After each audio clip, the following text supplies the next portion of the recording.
नमस्कार शासनची या YouTube channel आप सर्वांचं खूप खूप स्वागत आहे। तर आताची सर्वात पुढे ब्रेकिंग न्यूज म्हणजे राज्य सरकारी कर्मचारी आली मोठी आनंदाची बातमी।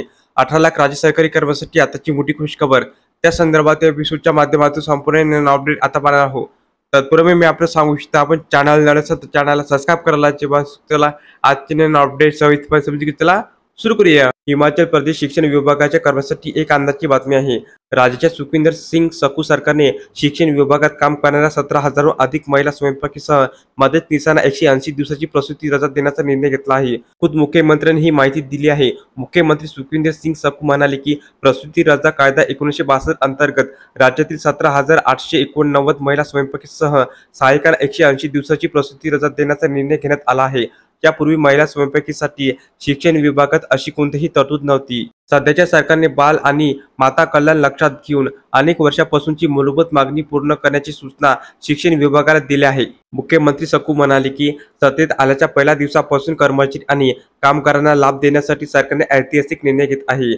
पहिल्याच मंत्रिमंडळ बैठकीत जुनी पेन्शन बहाल करण्यात आली, ज्याचा फायदा 1,37,000 कर्मचाऱ्यांना झाला आहे।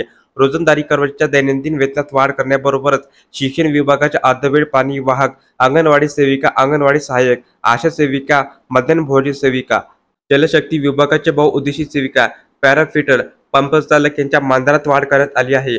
पंचायत आणि महसूल चौकीदार हिमाचल प्रदेशमध्ये 14 फेब्रुवारीपासून सुरू होणाऱ्या अर्थसंकल्पीय अधिवेशनाच्या पार्श्वभूमीवर शिक्षण विभागाने कर्मचारी आणि अधिकाऱ्यांच्या सुट्ट्यावर 29 फेब्रुवारीपर्यंत बंदी घातली आहे। अधिकारी आणि त्यांच्या हाताखाली काम करणाऱ्या कर्मचाऱ्यांना रविवारसह इतर सुट्ट्यांमध्येही बोलावले जाऊ शकते। अधिवेशन काळात विधानसभा कामकाजाशी संबंधित काम पाहणाऱ्या कर्मचारी आणि अधिकाऱ्यांना दररोज सकाळी 8 ते रात्री 8 वाजेपर्यंत कार्यालयात हजर राहावे लागणार आहे। या अंतर्गत अतिरिक्त संचालक, सहसंचालक, सर्व उपसंचालक, प्राचार्य, सर्व सरकारी महाविद्यालये, कमांडर, एनसीसी आणि ग्रंथपाल, सेंट्रल लेट लायब्ररी, सोलन, सर्व प्राथमिक शिक्षण उपसंचालक, प्राचार्य, आहार यांच्या सुट्ट्या रद्द करण्याचे आदेश दिले आहेत। हजारो कर्मचारीसाठी खुशखबर, त्यांना मिळणार 180 दिवसाची रजेचा लाभ। तर अशा प्रकारे राज्य सरकारी कर्मचारी संदर्भात अतिशय महत्त्वपूर्ण अपडेट या एपिसोडच्या माध्यमातून आपण पाहिले आहे। तर हा व्हिडिओ आपण आवडला असेल तर चॅनलला नक्की सबस्क्राइब करा, लाईक करा, कमेंट करा आणि असे नवनवीन अपडेट मिळण्यासाठी शासन युट्यूब चॅनलला सबस्क्राइब करायला अजिबात विसरू नका। धन्यवाद।